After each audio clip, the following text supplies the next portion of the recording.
I decided to go live because I wasn't able to upload the last video. Hopefully you can see this. Let's see if I can close up a little bit. Oh, that's better like that. Yeah, that should be good.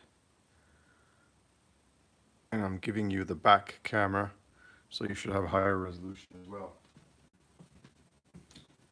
So this is the data table that I asked you to do for practice example 599, on page 599.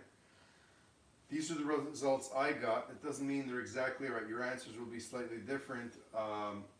Well, on this part they won't be different, but on the part where you graph it they will be, because you'll see how I did my graph.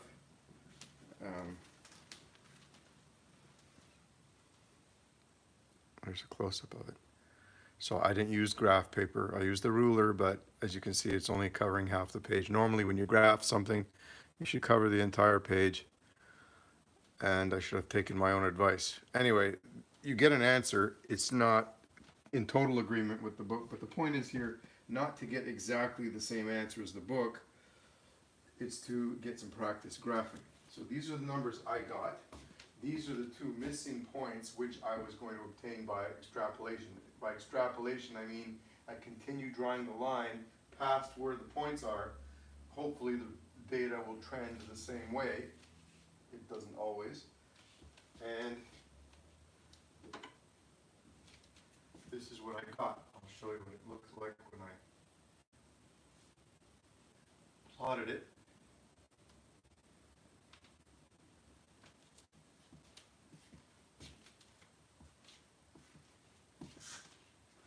So I had on the y-axis, I put numbers starting at -13,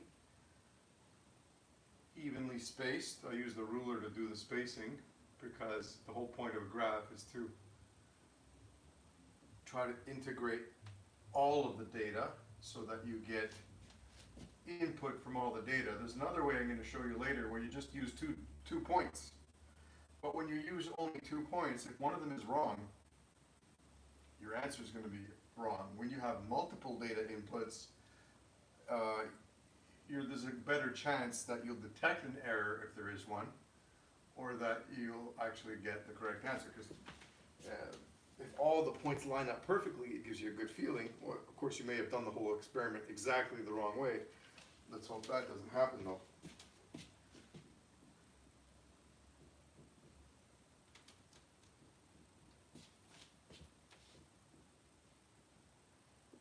So this is what I plotted. And I got roughly something like this. So it was roughly in a straight line, and then the point I wanted was somewhere up here. So what I did is I extrapolated. If you look between 2 points, you're interpolating. If you go beyond where the data is located, that's called extrapolation. So I extrapolated, I made the line longer, and that's the point I was looking for. So I dropped the perpendicular down to see what the ln of, 1 over t in Kelvin to the -1 was going to be. Everything is multiplied by 10 to the -4 in the data. And here this was ln of k on this axis. So when I did that, I got a value of k of 4.7 times 10 to the -2 seconds to the -1 for the temperature at 280 Kelvin. The book gives a different answer, so I'll read you what I wrote. The remaining data point can be extrapolated from the graph below. According to the graph, at temperature equals 280 degrees Celsius,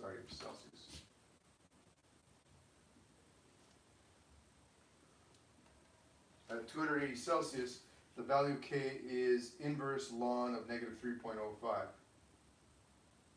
That's what I well, okay, in my graph it comes out over here, okay? So obviously I drew this by hand. The answer is not in agreement with the use of the equation. A more careful graphing would yield better results, I note to self. However, this discrepancy brings to light the limitations of graphing without proper scaling. Obviously, we're living in the modern age. When I was going through university, we drew everything by hand. Now you would probably enter the data into a graphing program in your computer and it would give you a beautiful graph. I think it probably will happen that your professors will from time to time ask you to do it by hand, because you'll never come to the full understanding of what's going on until you actually have to crunch the data yourself. You know, choose your axes, you know, how wide does it have to go, how much spacing between intervals, because you have to include all your data set. You know, I've told you the story before in class. Once in university, I had 3 beautiful graphs plotted on my one graph paper. All 3 of them sort of ended at the upper end of the paper, and I had one last data set to enter. I had spent an hour and a half drawing the graph. It was just so beautiful. I was proud of it. The 4th data set went right off the sheet, and I was so annoyed that I had spent an hour and a half drawing that graph that I just took a piece of paper and stuck it on the end, and I continued my graph, and that's how I handed it in. I was really annoyed with myself because I couldn't bring myself to redo the graph.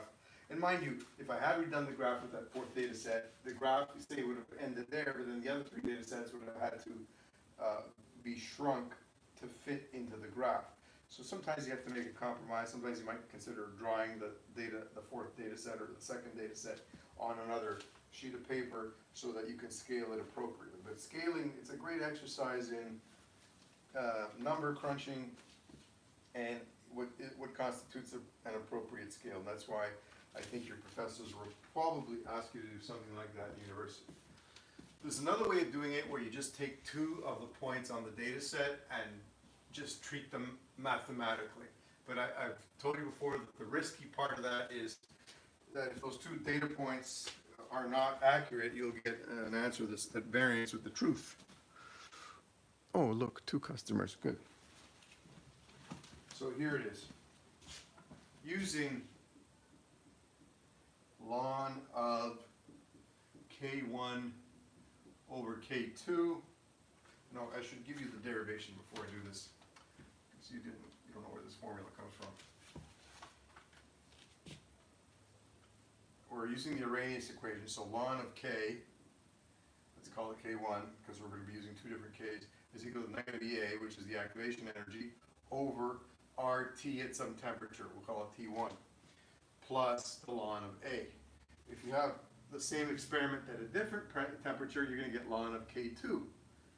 And that's going to equal to negative EA, still the same activation energy at RT2 plus ln of A.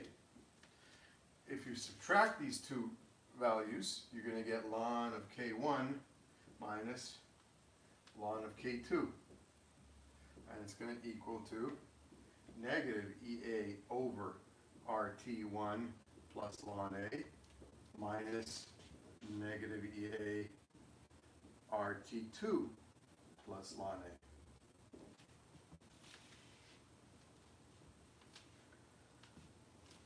That makes the ln A disappear because you're subtracting it, and it simplifies to the following. When you subtract 2 logarithms, it's like doing this. So you can then factor out the negative EA over RT, and because this is a double negative, T2 will come to the front, so it will be 1 over T2 minus 1 over T1. That is your simplified equation for using 2 data points. So let's use this equation and set it up using the same data as we had in the problem that we graphed. So it'll look like this: ln of 2.52 times 10 to the negative 5 over K equals, don't forget to put joules, don't leave it as kilojoules or you get the wrong answer. Turn it into joules, because your gas constant 8.314 is going to be in joules per Kelvin mole. And you multiply it by 1 over T2 minus 1 over T1. Remember, it's Kelvin temperature, so it'll be 280 plus 273.15 minus 1 over T2, which is 189.7, plus 273.15 again. Okay, all that in the bracket. looks like on the next page.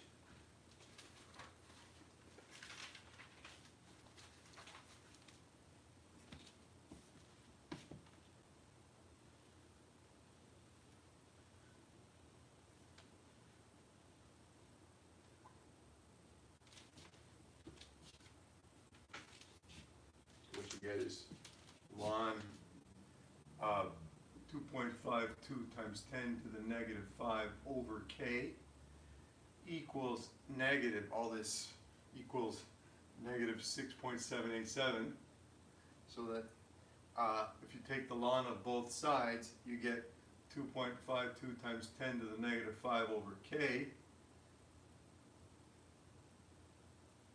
or is it the inverse ln? I think it's the inverse ln. So it equals 1.12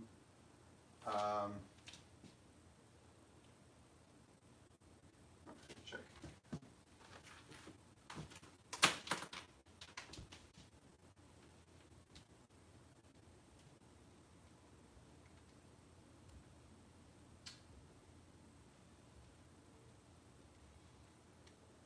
You take the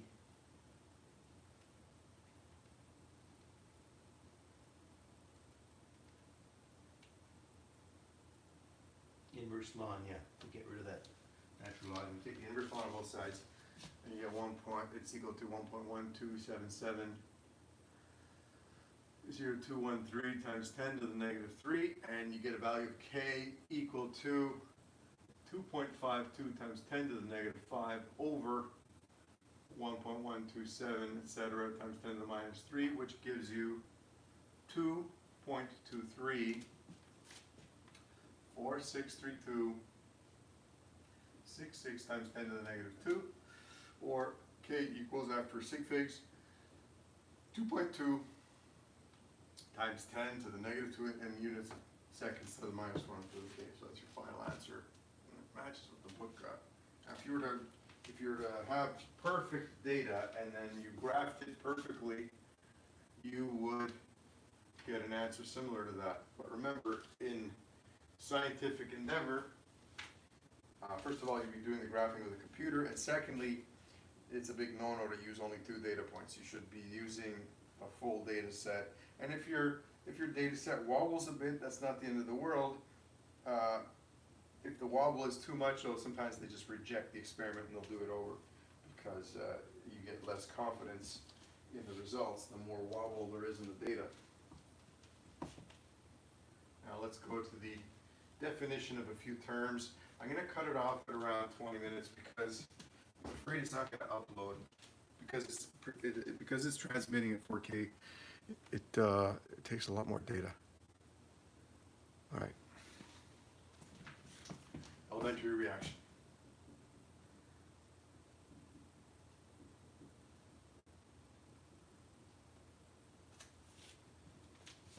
An elementary reaction occurs in a single step.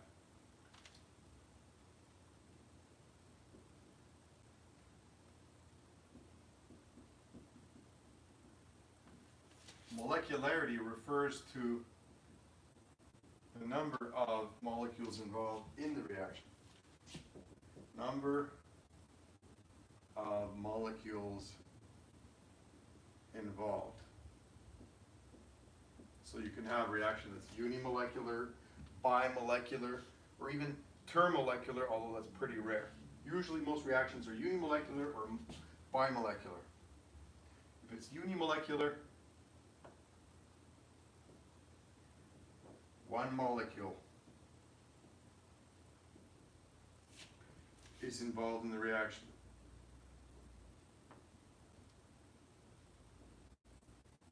But you can also have bimolecular, 2 molecules, and of course termolecular, which is very rare because it's about as likely to happen as a 3-car accident. Everybody's seen 2-car accidents, but how many times have you seen 3-car accidents where 3 cars all hit each other at the same time? Very rare. And I don't mean where 2 cars hit each other and the 3rd car hits them. No, I mean 3 cars hitting at the same time. That's what termolecular means. A reaction involving the simultaneous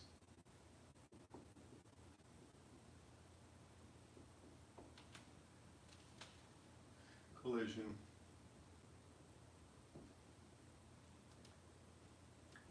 of three molecules.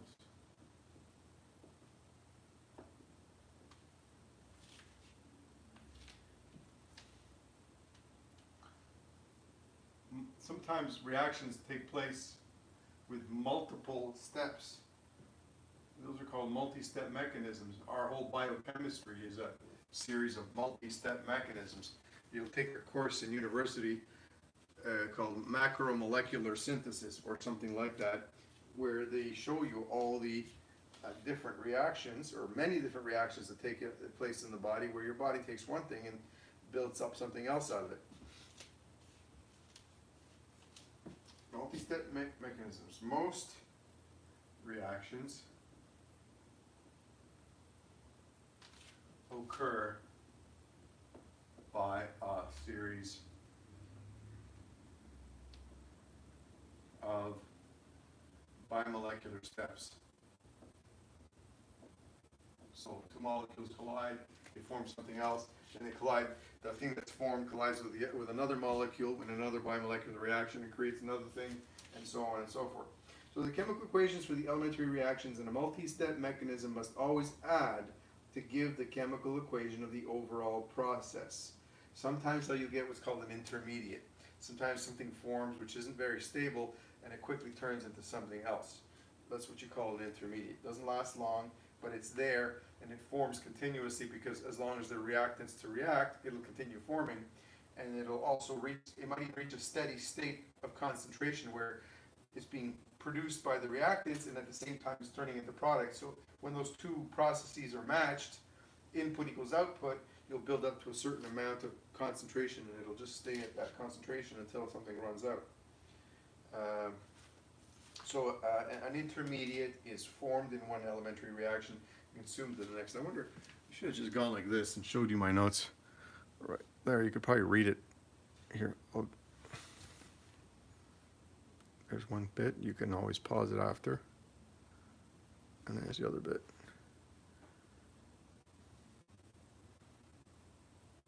Okay. So I'll do practice example 601 with you, and then I'll cut off there.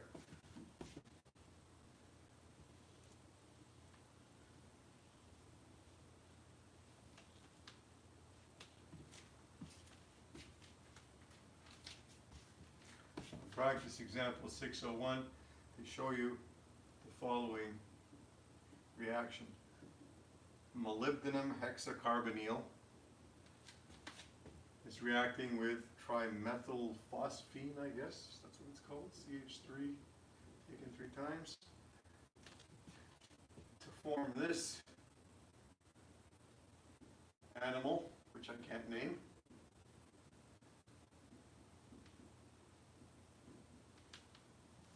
Plus carbon monoxide as a byproduct. So here are the two reactions involved.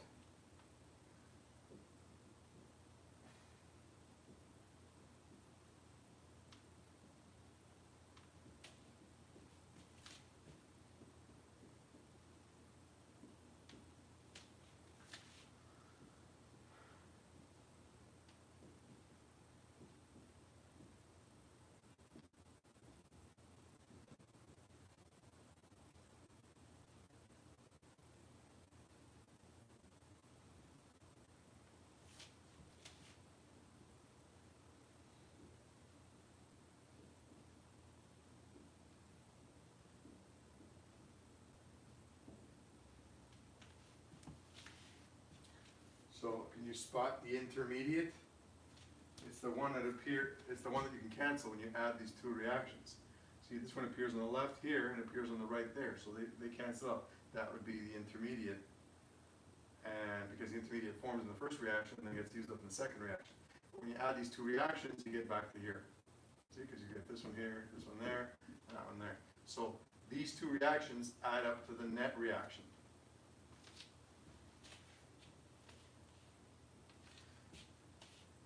So the question for A on page 601